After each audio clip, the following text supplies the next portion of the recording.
Demons. What a concept.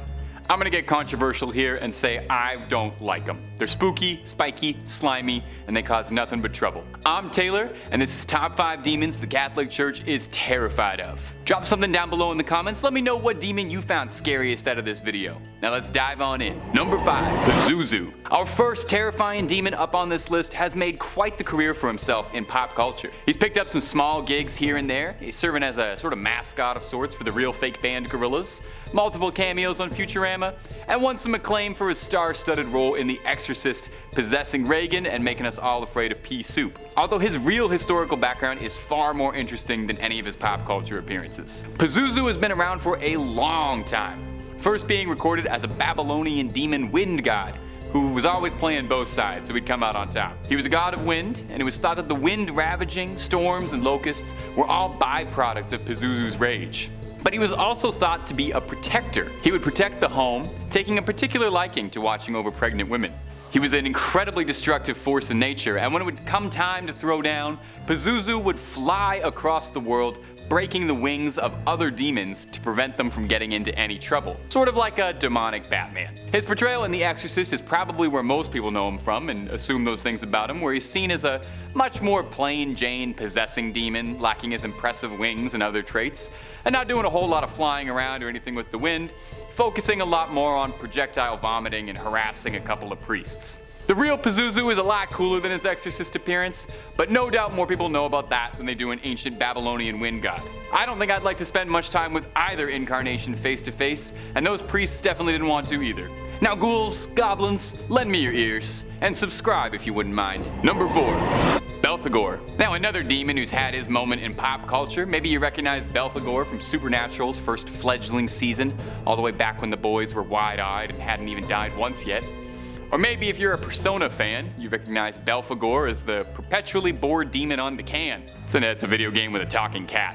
And you play as a guy who's got a healthy sleep schedule and can manage his social circle well. It's not a game focused on realism. But it turns out, doing a little research, there was a reason for this foul demon's appearance. One of the 7 princes of hell, the demonic icon of sloth's favorite offering isn't blood or a fresh goat, but a little mud pie, feces if you want to get scientific with it. Look, I'm not going to judge, and I'm not going to ask what he's doing with it. Old lore just says that if you wanted to summon Belphegor, you had to bring him a lot of feces. There's no metric volume ever listed, just a lot.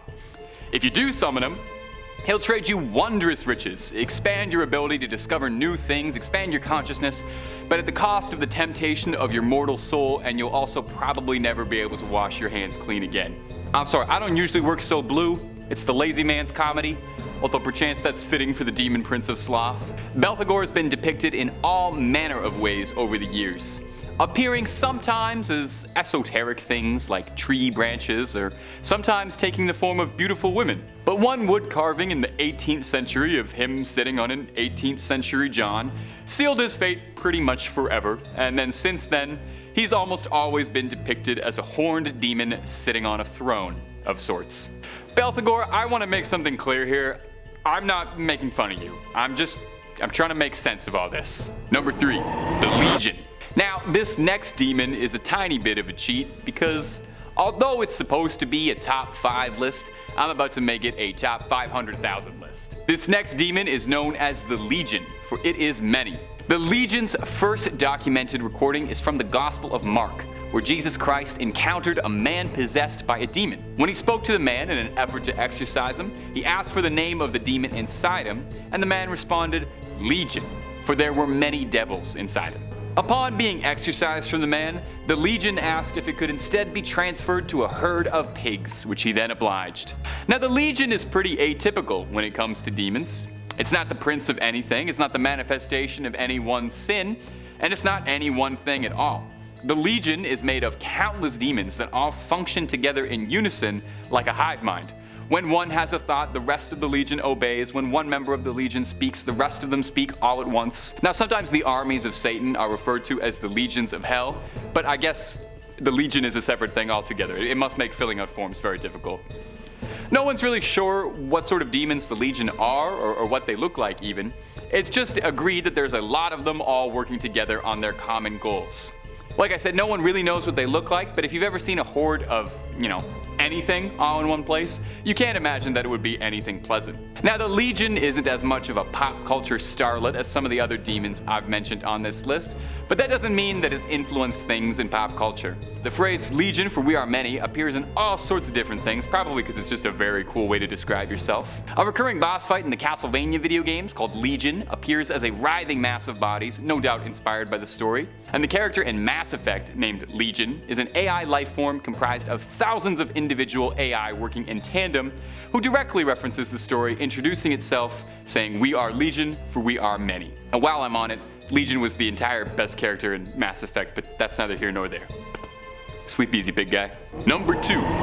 Beelzebub. Now we're getting into the big hitters. Beelzebub is thought to be one of the first angels to have ever fallen to hell, alongside Leviathan and Lucifer himself. He and Lucifer actually have a bit of an identity crisis, as the two are sometimes thought to be interchangeable. They must have similar haircuts. Some demonologists argue that Beelzebub is another name for Lucifer, and some others pose that he's one of his most trusted lieutenants. But whatever Beelzebub is, everyone can agree that he's pretty horrifying.